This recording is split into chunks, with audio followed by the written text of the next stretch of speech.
मिस्र की सुनहरी धरती पर एक ऐसा बादशाह हुकूमत कर रहा था जिसका नाम सुनते ही लोगों के दिल कांप उठते थे। उसका नाम था फिरौन। उसके महल सोने और कीमती पाठों से सजाए गए थे। उनकी दीवारों पर ऐसे नक्श और तस्वीरें बनी होती थी जो उसकी ताकत और शान को दिखती थी। हर तरफ उसकी हुकूमत का जलवा था।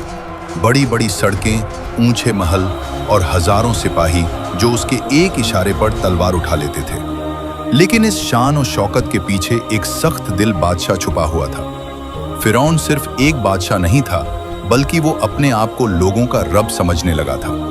उसका तकब्बुर और गुरूर इतना बढ़ चुका था कि एक दिन उसने अपनी कौम को जमा किया और उनके सामने खड़े होकर घमंड भरी आवाज में कहा, मैं ही तुम्हारा सबसे बड़ा रब हूं। ये अल्फाज सुनकर लोग खामोश हो गए। किसी में इतनी हिम्मत नहीं थी कि उसके खिलाफ आवाज उठाए। जो भी उसकी बात से इख्तिलाफ करता, उसका अंजाम सख्त होता। उस वक्त मिस्र में एक और कौम रहती थी जिसे बानी इसराइल कहा जाता था।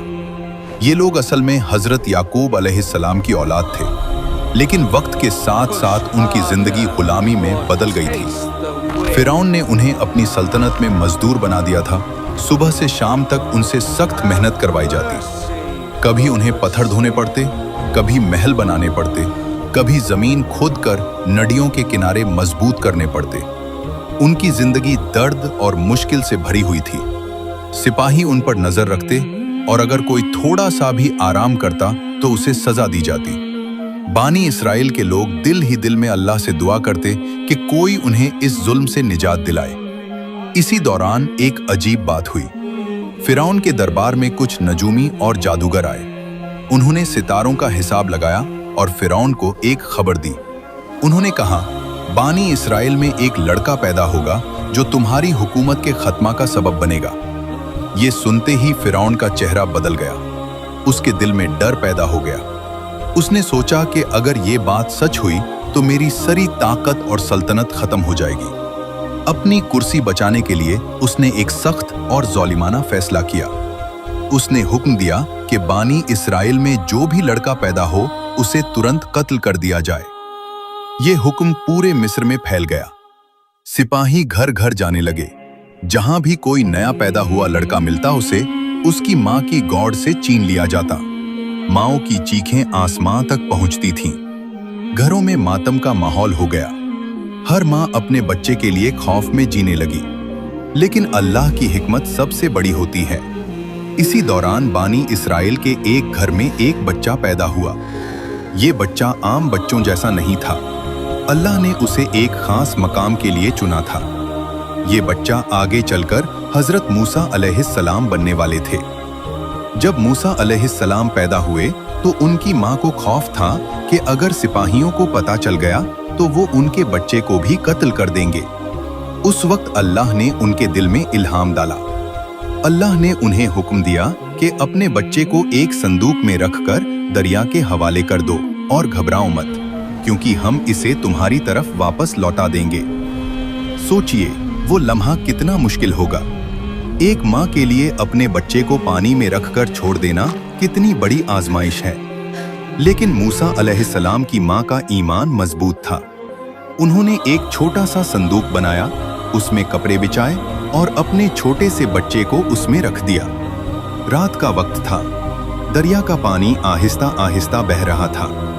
माँ ने आंसुओं भरी आंखों के साथ संदूक को पानी पर रख दिया।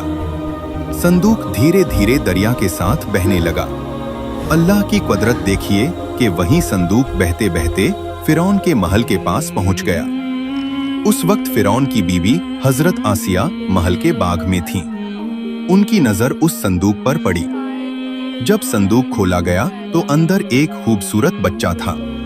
बच्चे को देखते ही आसिया का दिल पिघल गया। उन्होंने फौरन कहा, इस बच्चे को कत्ल मत करो। हो सकता है ये हमारे लिए फायदामंद हो या हम इसे अपना बेटा बना लें। यूं अल्लाह की हिकमत से मूसा अलैहिस्सलाम उसी महल में पाले जहां से उनके कत्ल का हुक्म दिया गया था।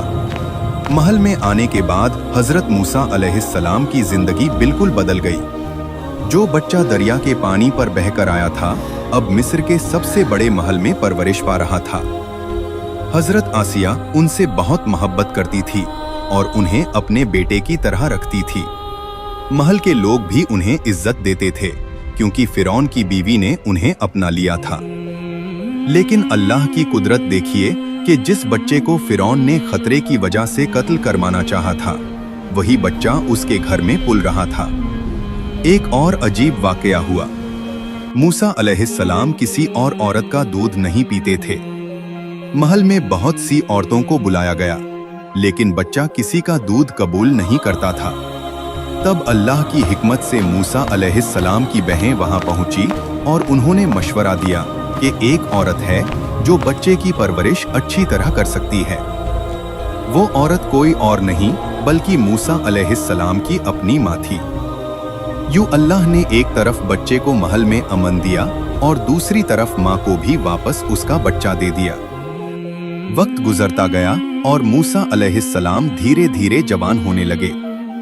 उनकी शख्सियत मजबूत थी, उनका जिस्म ताकतवर था और उनके अंदर इंसाफ का जज्बा था।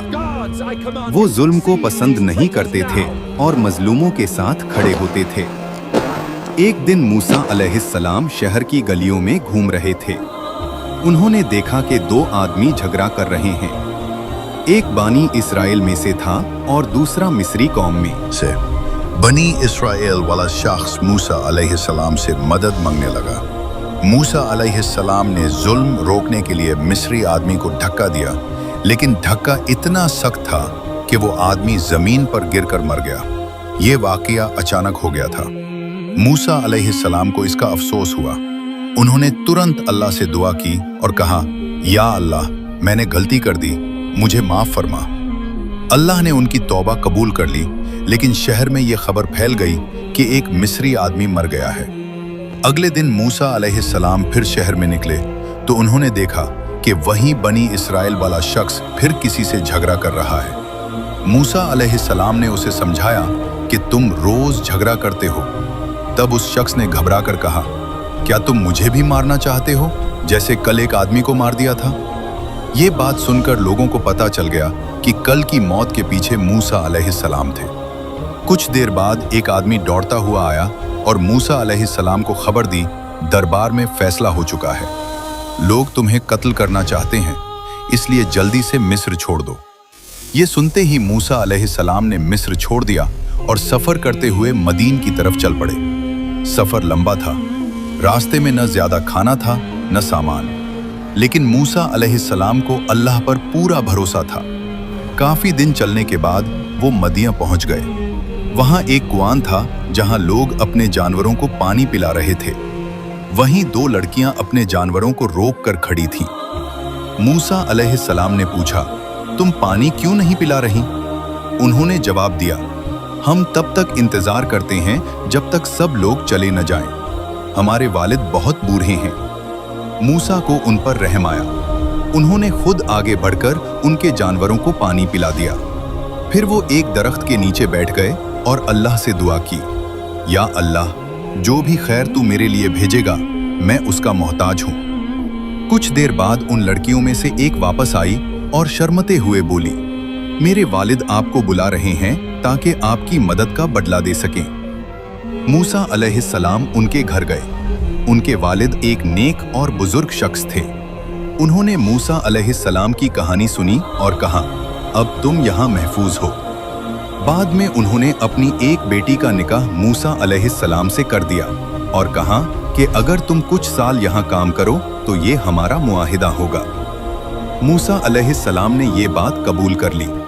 साल गुजारते गए। मूसा अलैहिस्सलाम मदीना में रहते रहे और वहाँ उनकी जिंदगी सुकून से गुजरी। फिर एक दिन जब वो अपने घर वालों के साथ सफर कर रहे थे तो उन्हें दूर एक पहाड़ पर आग जलती हुई नजर आई। ये पहाड़ तुर था। मूसा अलैहिस्सलाम ने अपने घर वालों से कहा, तुम यहीं रुक जाओ, मैं वहां से कुछ खबर या आग लेकर आता हूँ। जब मूसा अलैहिस्सलाम पहाड़ के पास पहुंचे तो अचानक एक आवाज आई। ये आवाज अल्लाह की तरफ से थी। अल्लाह ने मूसा अलैहिस्सलाम को पुकारा और फरमाया, मैं तुम्हारा रब हूँ। ये लम्हा तारीख का बहुत बड़ा लम्हा था। यही में मूसा को नबूवत दी गई। अल्लाह ने उन्हें हुक्म दिया कि अपना असा जमीन पर फेंकें। जब मूसा अलैहिस्सलाम ने असा जमीन पर डाला तो वो एक जिंदा सांप बन गया। फिर अल्लाह ने फरमाया कि अपना हाथ बगल में डालो और फिर निकालो। जब मूसा अलैहिस्सलाम ने हाथ निकाला तो वो रोशनी से चमक रहा था। ये दोनों बड़े मुआजिज़े थे। फिर अल्लाह ने हुक्म दिया, फिरौन के पास जाओ क्योंकि वो हद से बढ़ चुका है। मूसा अलैहिस्सलाम ने दुआ की, या अल्लाह मेरा सीना खोल दे, मेरा काम आसान कर दे और मेरी जुबान की गिरा खोल दे ताकि लोग मेरी बात समझ सकें और मेरे भाई हारून को मेरा मददगार बना दे। अल्लाह ने उनकी दुआ कबूल कर ली। अब वक्त आ चुका था कि मूसा वापस मिस्र जाएं और फिरौन के सामने हक का पैगाम पेश करें। जब बनी इसराइल समुंदर के किनारे पहुंचे तो उनके सामने गहरा और बेपनाह पानी था। पीछे से फिरौन की फौज तेज रफ्तार से उनके करीब आ रही थी। लोगों के दिलों में डर पैदा हो गया।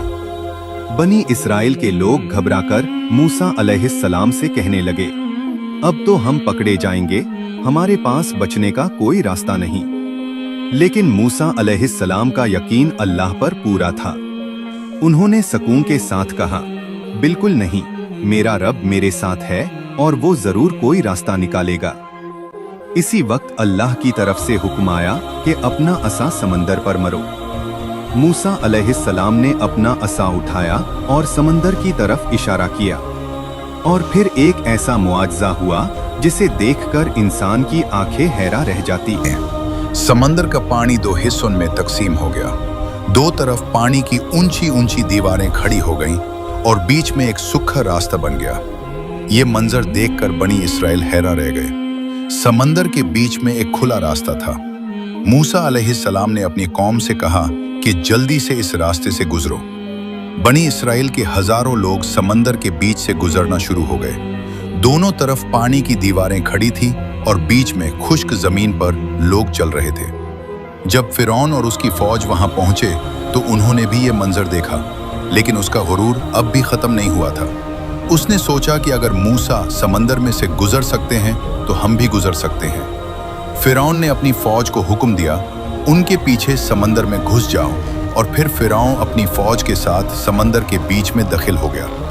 उस वक्त तक बनी इसराइल समंदर के दूसरी तरफ पहुंचे चुके थे। जैसे ही फिरौन और उसकी फौज समंदर के बीच में पहुंचे, अल्लाह का हुक्म आया।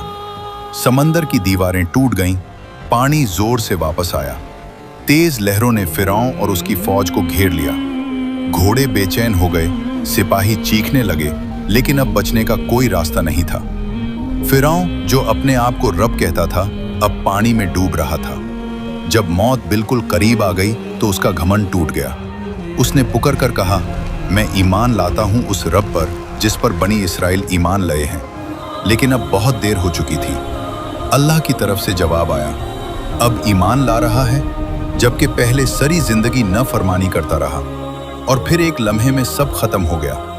समंदर ने फिरौन और उसकी पूरी फौज को निगल लिया। एक बादशाह जो खुद को रब कहता था, पानी में डूबकर खत्म हो गया। उसका तख्त खत्म हो गया, उसकी फौज खत्म हो गई, उसकी ताकत खत्म हो गई। लेकिन अल्लाह ने उसकी लाश को महफूज रखा ताकि आने वाली नस्लें देखकर इबरत हासिल करें। आज भी लोग फिरौन की मम्मी को देखकर समझ सकते हैं कि जो खुद को सबसे बड़ा समझता था, उसका अंजाम क्या हुआ। ये वाकया हमें एक बड़ी बात सिखाता है, जुल्म और तकब्बुर ज्यादा देर तक नहीं टिकते। हक आखिर जीत कर रहता है और अल्लाह की मदद उन लोगों के साथ होती है जो उस पर यकीन रखते हैं। अगर आपको ये वाकया पसंद आया और आप ऐसे ही हकीकी इस्लामी वाकयात सुनना चाहते हैं तो हमारे चैनल रूहानी नूर को लाइक करें, सब्सक्राइब करें और इस वीडियो को शेयर जरूर करें ताकि ज्यादा लोग भी इस इबरत को समझ सकें। आमीन।